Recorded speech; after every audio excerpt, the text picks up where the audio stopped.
July 13th could now become a decisive date for the silver market. In the US, an important deadline is expiring that could have an impact on supply, trading, and possibly even on the price. Christian, you yourself lived in the US for a very long time. What exactly is happening on this day, and why should investors in Europe pay close attention now? Yes, this is a really fascinating story. The starting signal was given on January 14th, and the finish line is on July 13th. The American president put a proclamation into effect almost 180 days ago. This is a kind of regulation, and it states that silver is now a critical mineral, a critical metal. And trade, the economy, must ensure the supply of this critical mineral. And if that doesn't work within these 180 days, then price floors will be set. And these price floors will have dramatic consequences for the global silver market. If the US gets serious after this 13th of July and introduces tariffs or trade restrictions to decouple itself from China, what chain reaction should Europe expect? Is there a risk that the Americans will virtually drain the global market of silver and critical raw materials? Yes, that is indeed a real danger. It's a vacuum effect because products, raw materials, always go where the highest prices are paid. And if the Americans actually introduce price floors, then of course the big silver mines, the major silver producers, will deliver to the US first. And that will drain the market because silver has long been more than just an investment metal. It has become a very important industrial metal, strategically important for defense, for artificial intelligence, for solar, environmental technologies, and so on. There are structural changes in demand here, and we in Europe will be left behind if the Americans drain the market. Yes, let's maybe take a quick look at Germany as well. While many investors are watching the prices, an important tax rule has quietly changed in Germany. Tax benefits for silver in bonded warehouses are largely a thing of the past. Why was this option abolished? And who will end up footing the bill for this? Yes, so we're actually talking about the Value Added Tax Act here, and for many years it was interpreted in a certain way. But since a sudden change in a cloak and dagger operation on April 9th of this year, the tax office has changed its interpretation with a new regulation. This means that for private individuals, there is no more duty-free stored silver. What impact does this have?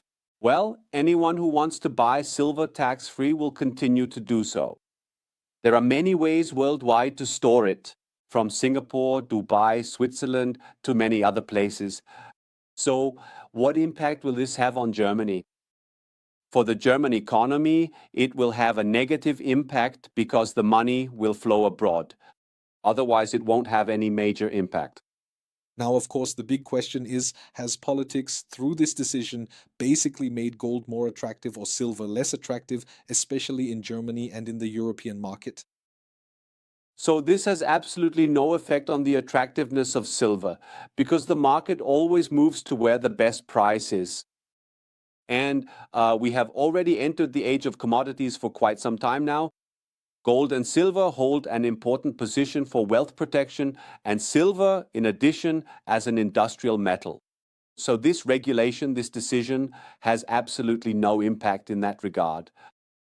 Now, we've talked about a few political decisions, not just in Europe, but also in the USA, where politics has been intervening more and more in the precious metals market when we look at the past few years. There have always been instances like recently in Germany where there was this sudden overnight action in which the law is now being interpreted differently.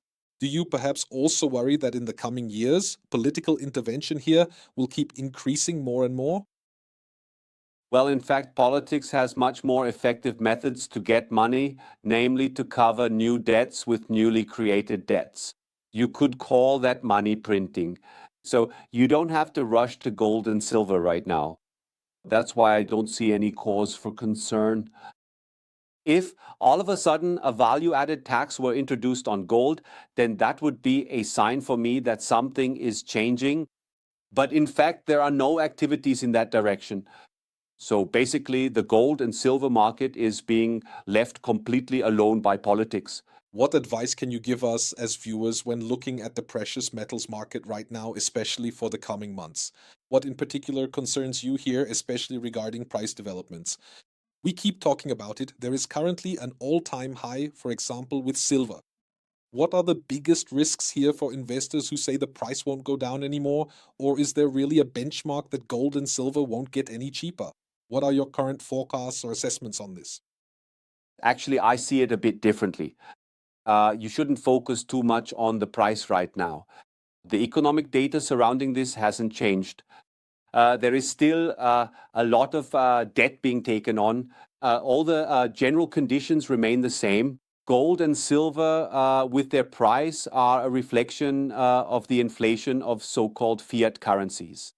That means my recommendation is the same as always. If you are saving, you should regularly keep buying gold and silver again and again. Right now, it's especially interesting because we are seeing pullbacks with lower prices, which you should take advantage of. But you shouldn't see gold and silver, number one, as speculation, but rather as wealth protection. Because in the end, prices will continue to rise since inflation will also increase again. So that's the opinion of many experts and also mine. Christian, thank you very much for your assessment. Thank you.